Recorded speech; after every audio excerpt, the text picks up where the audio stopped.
Pride month নিয়ে আমাদের কোনো ব্যস্ততা নেই। না, আমেরিকাতে গ্রিনউইচ বলে একটা ভিলেজ ছিল নিউ ইয়র্কে, 1960s এর কথা। তো সেই সময় ওখানে একটা বার, সেই বারে প্রচুর মানুষ জড়ো হতেন, ওয়ার্কিং ক্লাস স্পেশালি। তারা আসতেন তাদের খাটাখাটনির পর, তারা ওখানে ড্রিঙ্ক করতেন, গল্প করতেন। এটা অনেকদিন থেকেই এটা লক্ষ্য করছিলেন কিছু মানুষ। তখনও তো ভীষণভাবে এটা ক্রিমিনালাইজড অফেন্স, বুঝতেই পারছো, তা না হলে কুইয়ার শব্দটা কোথা থেকে আসলো?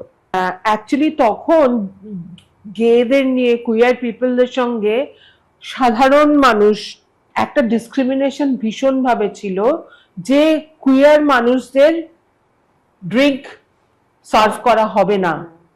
কিন্তু ওই গে বার, যেটার নাম ছিল স্টোনওয়াল ইন, তো সেই স্টোনওয়াল ইনে মাফিয়ারা ওটাকে চালাতো। তো মাফিয়ারা অত বদার করতো না, যত যত পয়সা যখন আসছে তো ঠিক আছে ভাই, কে গে কে হেটারোসেক্সুয়াল মাথা ব্যথা ছিল না, কিন্তু পুলিশ নজর রাখছিল।